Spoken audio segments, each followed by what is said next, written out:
नमस्कार दोस्तों, नमः शिवाय। जीवन ज्योति चैनल में आप सभी का हार्दिक स्वागत करती हूँ। दोस्तों, चैत्र नवरात्रि 2023 में 9वें दिन हम मां सिद्धिदात्री जी की पूजा अर्चना करेंगे। इसी दिन नवरात्रि का समापन हो जाएगा। कहने का अर्थ है इसी दिन हम हवन करेंगे, कन्या पूजन करेंगे और बहुत से लोग व्रत का पारण नवमी की संध्या को कर लेते हैं, परंतु उचित यही है कि आप दशमी की प्रातः काल अपने व्रत का पारण करें। आइए इस वीडियो में जानते हैं मां सिद्धिदात्री जी की पूजा जो कि नवरात्रि के 9वें दिन की जाती है। इनकी पूजा हम कैसे करें, कौन से रंग का वस्त्र पहने, कौन सा पुष्प अर्पित करें और उनका प्रिय भोग क्या है। चैनल पे पहली बार हैं तो चैनल को सब्सक्राइब कर लीजिएगा। वीडियो आपको पसंद आता है तो एक लाइक जरूर कीजिएगा। कमेंट बॉक्स में जय माता दी जरूर लिखिएगा। दोस्तों, नवरात्रि के 9वें दिन मां सिद्धिदात्री जी की पूजा करने के लिए हमें बैगनी या जामुनी कलर के वस्त्र धारण करने चाहिए। माता रानी को सफेद पुष्प अर्पित करना चाहिए। माता रानी को सिंदूर और रोली अवश्य अर्पित करें। हलवा, पूड़ी और चने का भोग इस दिन लगाया जाता है और इसी प्रसाद से कन्या पूजन भी किया जाता है, अर्थात कन्या भोज के लिए यही प्रसाद बनाया जाता है। माता रानी को इस दिन तिल का भोग लगाने से हमारे समस्त पाप और दोष नष्ट हो जाते हैं। तो हलवा, पूड़ी, चना के साथ साथ आप लोग माता रानी को तिल का भी भोग अवश्य ही लगाएं।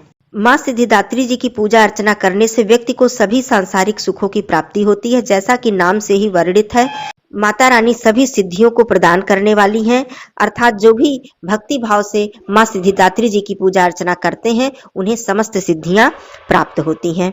दोस्तों, नवरात्रि में जैसे प्रतिदिन आप पूजन अर्चन करते हैं उसी प्रकार से सभी पूजन अर्चन करने के बाद आप मां सिद्धिदात्री जी का ध्यान करते हुए उनके प्रिय मंत्र का जप अवश्य करें। या देवी सर्वभूतेषु मां सिद्धिदात्री रूपेण संस्थिता नमस्तस्यै नमस्तस्यै नमस्तस्यै नमो नमः। देवी पुराण में यह भी वर्णित है कि भगवान शिव जी ने मां सिद्धिदात्री जी की पूजा अर्चना करके समस्त सिद्धियां प्राप्त की थी। इस दिन आप मां सिद्धिदात्री जी के स्तोत्र का भी पाठ कर सकते हैं। दोस्तों, यदि मैं हवन और कन्या पूजन की बात करूं तो इस दिन पूरे दिन आपको सर्वार्थ सिद्धि योग प्राप्त हो रहा है। आप पूरे दिन सुबह पूजन अर्चन समाप्त करने के बाद आप अपने भोग प्रसाद को बिल्कुल सात्विक और शुद्ध तरीके से बनाएं। कन्या को बहुत ही प्रेम और आदर के साथ अपने घर आमंत्रित करें। इस दिन कन्या पूजन करें। जितनी भी कन्याओं को आप खिला सकते हैं, चाहे 9 नहीं मिल सकती हैं तो कभी ये मत सोचिए कि 9 कन्या नहीं है तो मैं कैसे कन्या पूजन करूं। आप 5 कन्या, 7 कन्या, 3 कन्या, 1 कन्या, जितनी भी आपको मिल सके आप कन्या पूजन अवश्य करें। कन्या को अपने घर में बहुत ही प्रेम पूर्वक आमंत्रित करके अपने घर में बुलाएं। अपने हाथों से उनके चरण पखारें, उनका पूजन करें, अर्थात उन्हें तिलक करें। उनके सर पर आप चुंदरी रखें, उन्हें चुंदरी उठाएं। उसके बाद स्वच्छ आसन देकर उन्हें बिठाएं। हलवा, पूड़ी, चना का प्रसाद उन्हें ग्रहण कराएं। उसके बाद उन्हें फल, मिष्ठान और कुछ दक्षिणा देकर पैर छूकर उनके चरण स्पर्श करके उन्हें विदा करें और प्रार्थना करें कि हे मां, आप अगले वर्ष अर्थात अगली नवरात्रि में फिर आकर हमें कृतार्थ कीजिएगा। हमारे घर में सदा सुख सौभाग्य बना रहे, हमें ऐसा आशीर्वाद दीजिए। मेरे द्वारा जो गलती हुई हो उसे क्षमा कीजिए। दोस्तों, आप ध्यान रखें कि आप जितनी भी कन्या खिलाएं उनके साथ एक बटुक अवश्य खिलाएं, अर्थात एक बालक अवश्य होना चाहिए। इस प्रकार से आप कन्या पूजन करें। उसके बाद आप हवन करें। हवन के लिए पूरे दिन का समय शुभ है, आप किसी भी समय हवन कर सकते हैं। दोस्तों, जैसा कि आप सभी लोग जानते हैं, चैत्र नवरात्रि का जो 9वां दिन होता है इसे हम रामनवमी के नाम से भी जानते हैं, अर्थात इस दिन भगवान रामचंद्र जी की पूजा अर्चना भी हमें करनी चाहिए। दोस्तों, ऐसी मान्यता है कि यदि आप किसी जल में भगवान रामचंद्र जी के मंत्र का जप करके आप उस जल को अपने घर में नवरात्रि के 9वें दिन पूरे घर में छिड़क देते हैं तो इससे आपके पूरे घर का वातावरण शुद्ध हो जाता है और भगवान जी की कृपा, भगवान विष्णु जी की कृपा, भगवान रामचंद्र जी की कृपा, श्री कृष्ण जी की कृपा आपके पूरे घर पर बरसती है। तो आप इस दिन रामचरितमानस का पूरा पाठ नहीं कर सकते हैं तो इस दिन आप सुंदरकांड का पाठ अवश्य कर लीजिएगा या फिर रामचरितमानस की कुछ चौपाइयों का ही पाठ कर लीजिएगा। साथ में रामचंद्र जी की आरती अवश्य ही कीजिएगा। तो इस दिन भगवान रामचंद्र जी की पूजा करने का भी विधि विधान है।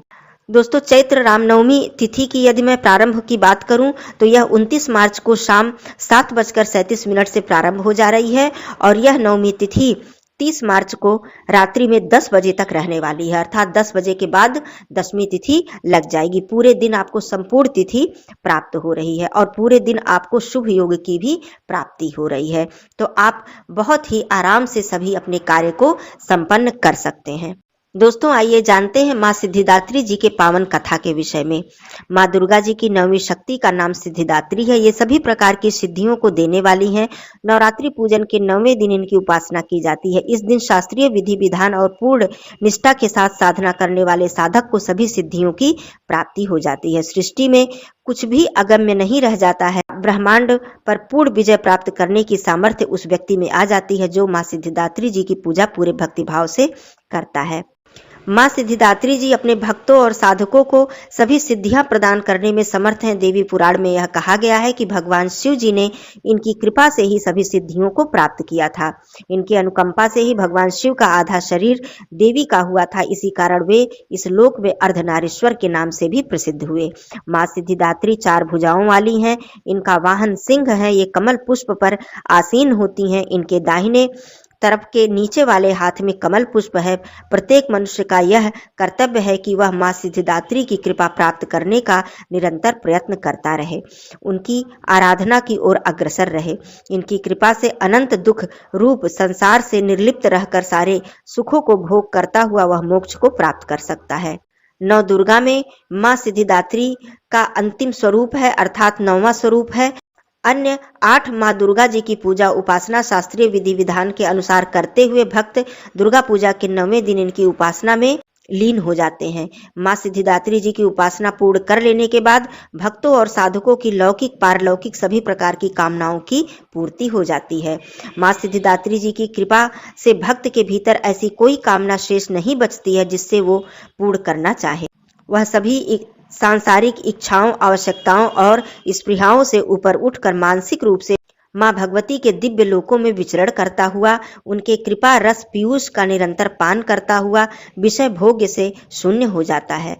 माँ भगवती का परम सानिध्य ही उसका सर्वस्व हो जाता है। इस परम पद को पाने के बाद उसे अन्य किसी वस्तु की आवश्यकता नहीं रह जाती है।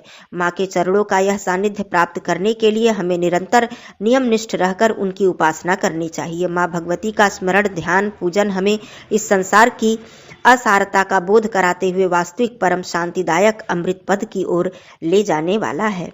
इनकी आराधना से जातक को अणिमा, लघिमा, प्राप्ति, प्राकाम्य, महिमा, ईशित्व, सर्व कामावसायिता, दूर श्रवण, पर कामा, प्रवेश, वाक सिद्ध, अमृतत्व, भावना सिद्ध आदि समस्त सिद्धियों, 9 निधियों की प्राप्ति होती है। आज के युग में इतना कठिन तप तो कोई कर नहीं सकता, लेकिन अपनी शक्ति अनुसार जप तप पूजा अर्चना करके कुछ तो माँ की कृपा का पात्र बन ही जाता है। प्रत्येक सर्वसाधारण के लिए आराधना योग्य यह श्लोक सरल और स्पष्ट है। माँ जगदम्बे की भक्ति पाने के लिए इसे आप कंठस्थ करके नवरात्रि के 9वें दिन इसका जाप अवश्य ही कीजिए। या देवी सर्वभूतेषु माँ सिद्धिदात्री रूपेण संस्थिता नमस्तस्यै नमस्तस्यै नमस्तस्यै नमो नमः।